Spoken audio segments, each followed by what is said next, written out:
هلا وحبايبي، شلونكم؟ شو اخباركم؟ اليوم حبيت اشوفكم الفرق بين الاسباني والعادي بالنسبه للجولديان فينيش.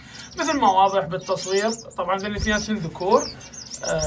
ما شاء الله الاحجام واضحه، يعني بالنسبه للطائر الجولديان فينيش. هاي احنا نحكي عليها مرات من نقول بالنسبه للاحجام للطائر الجولديان فينيش، هذا الحجم الاسباني وهذا الحجم العادي.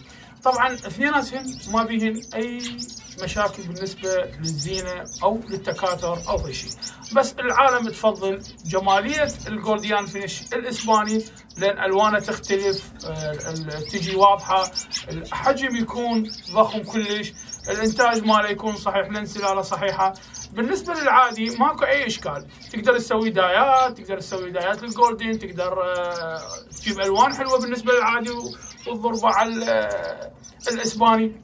بس احنا اهم شيء حتى نعرف الفرق بين الطائر العادي وبين طائر الاسباني والجامبو اللي هو الجولديان فينيش. انا سويت هاي المقارنه حتى هواي لان تجيني اسئله شلون راح نعرف انه حجمه ضخم او لا وشلون هاي. هذا واضح بالتصوير طبعا مثل ما تشوفون، اثنين بالغات، اثنيناتن فحله، حجمهن واضح. طبعا طيور جاهزه وتتزاوج وما بيها اي اشكال، وما تشوفون يعني هن الاحجام واضح. اللي هو الاسباني اللي هو الراس المشمشي، والعادي اللي هو راسه يصير لونه احمر. هاي الاحجام فروقات، طيور بالغه كامله جاهزه صافيه ناويه بس يعني تتزاوج، ما بيها اي اشكال.